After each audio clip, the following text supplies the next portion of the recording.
Gracias, presidenta. Consejero, dirige usted una de las consejerías más potentes o que mayor impacto puede tener de todo el Gobierno de Canarias en lo que se refiere a la gestión de las consecuencias económicas y sociales de la que es sin duda la mayor crisis sanitaria de la historia contemporánea. Su consejería tiene competencias en materia de obras públicas, de transporte y de vivienda. En cuanto a la competencia de transportes, pues claramente fue determinante en los primeros momentos de la crisis. Me refiero pues a la agilidad con la que el Gobierno gestionó la salida de turistas de Canarias y el cierre casi total de los puertos y aeropuertos.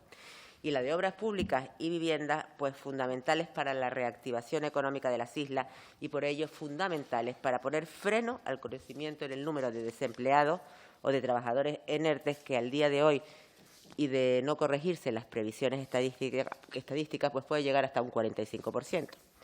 Es tan grave la situación que todos conocemos y que estamos padeciendo, que estamos obligados a buscar conjuntamente, unidos todos y todas,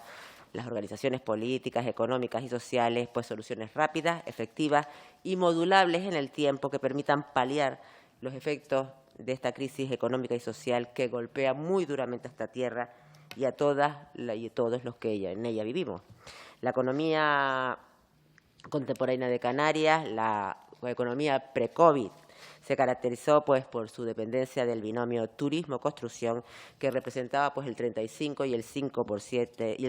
el 7% respectivamente de nuestro PIB. De facto, la mitad de nuestra economía pues estaba en manos de este binomio y también en manos de este binomio estaba la mitad del empleo. Por lo que en momentos como el actual, como el que padecemos desde el 14 de marzo, en el que existe un riesgo de enorme fractura social por nuestra dependencia económica del turismo, un sector que paró su actividad productiva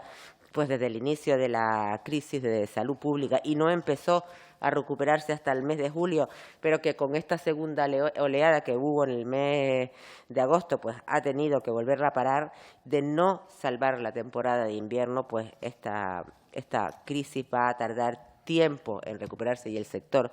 va a tardar tiempo en recuperarse, lo que hace imprescindible que los poderes públicos pues estimulen la economía, que estimulen la inversión pública y en lo que su consejería le compete, pues que estimule la inversión en carreteras, en transporte guiado, en puertos y más prioritario aún si cabe en la construcción de vivienda pública. Una prioridad que además viene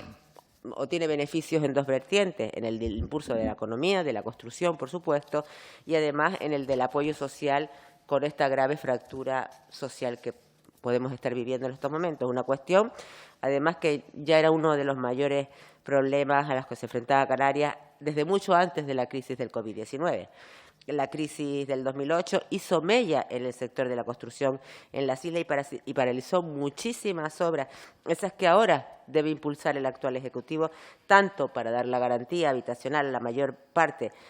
de esos 17.000 demandantes de vivienda como para impulsar la economía. Insisto, es justamente ahora que el sector privado no puede tirar del carro y el turismo tendrá, en el mejor de los casos, pues un lento despegue. Debe ser la inversión pública la que debe imperar. En definitiva,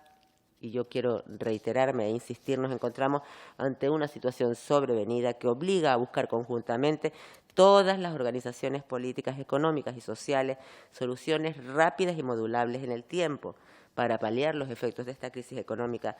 que nos va a aquejar durante largo tiempo a todos y a todas. De ahí el gran pacto por la reactivación económica y social de Canarias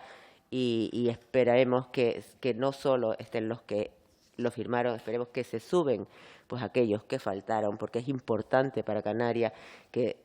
todos estemos pues remando en el mismo sentido, todos estemos reivindicando lo mismo en los mismos a las mismas instituciones. Creo que la unidad en este aspecto es importante. Según el estado de ejecución del presupuesto de la Consejería de Obras Públicas, Transporte y Vivienda, el importe de las obligaciones reconocidas a 30 de junio del 2020 pues ascendía a 103 millones de euros de un presupuesto de 368,2,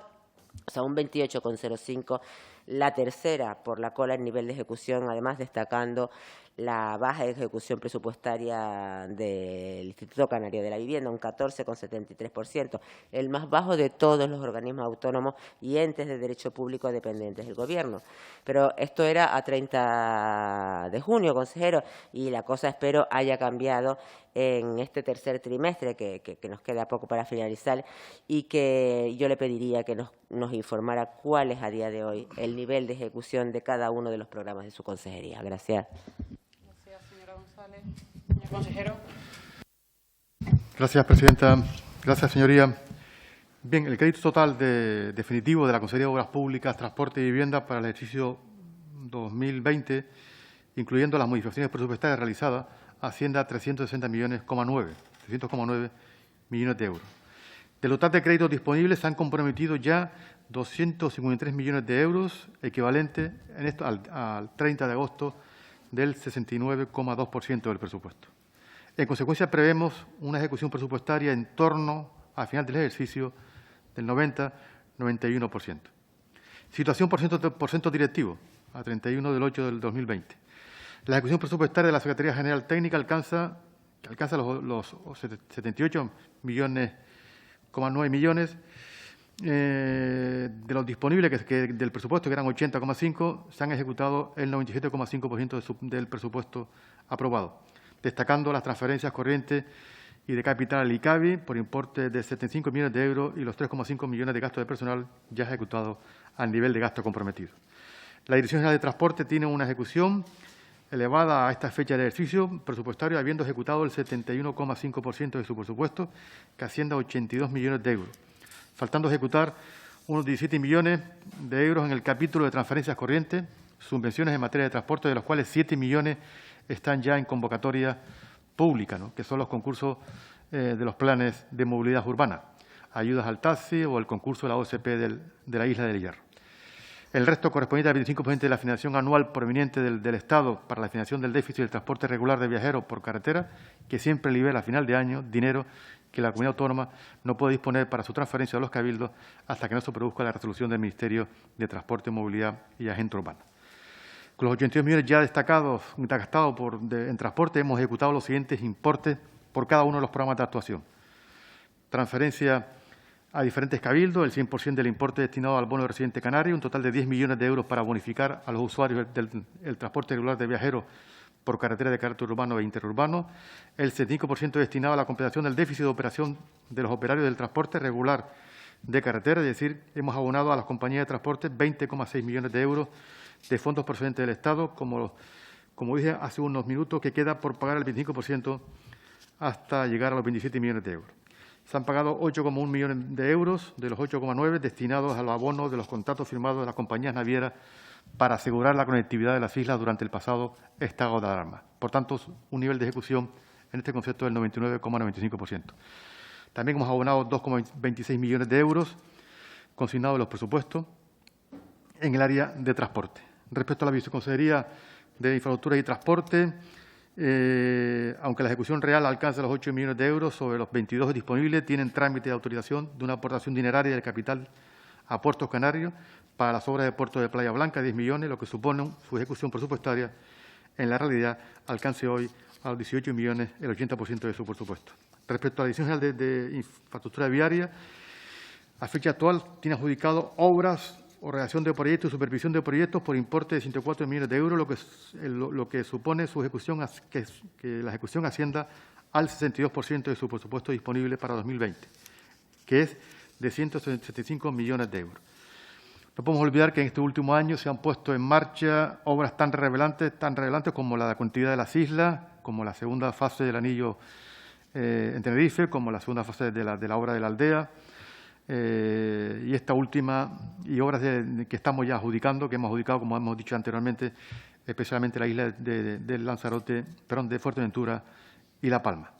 Además, durante los meses de julio y agosto hemos podido adjudicar las obras que comentaba, del Candeleta y el Puerto, y ahora la del enlace holandés. Además, prevemos que de aquí a final del ejercicio se agilicen y se acelere la adjudicación de otras obras de redacción de proyectos, como el acondicionamiento de la LP1, Los Llanos Tijarafe, con una inversión de 60 millones de euros, acondicionamiento de tramos de paredes a la Aeropuerto en La Gomera, con 26 millones de euros. El falso túnel de Pie de Vasco en frontera, con una inversión de 4 o 5 millones. Semienlace del Parque Holandés, que ya está en fase de adjudicación. También se han licitado los proyectos para el tercer carril de la F5 entre el aeropuerto y el Abrotao y el carril Bilbao y el proyecto de acceso de Telde desde la Gran Canaria 3. En vivienda, el presupuesto inicial del ICABI era de 94 millones, de los cuales hemos ejecutado hasta la fecha, de hoy, el 56,74%. Con posterioridad y fruto de la situación provocada por la pandemia, han llegado recursos, como saben ustedes, los 5.300.000 euros en concepto de aportación del Estado para ayudar al pago del alquiler de aquellas familias que estaban sufriendo las consecuencias del Estado, de las consecuencias del COVID. Además, para la ejecución del plan de vivienda 2018-2021 se han incorporado remanentes necesarios, producto también del acuerdo con el Gobierno de España, de varios programas, Vaya concluyendo, señor por un consejero. importe total de 20 millones de euros, ¿no? Estaba por importe iba a comentarle cada uno de los programas de vivienda, pero en definitiva, de los 3 áreas directivas, pues efectivamente la que está más baja es vivienda y que hasta ahora situaba un 56%. El objetivo que tiene la Consejería, lógicamente, hay algunos programas de convocatoria que están pendientes de llevar a cabo, que empezaremos a sacar a partir del mes de este septiembre y octubre, que están para final de año y, por tanto, las previsiones que tenemos que vayamos a estar en el conjunto de la Consejería a un nivel, como hablaba al principio, en torno al 90-93% de ejecución del presupuesto.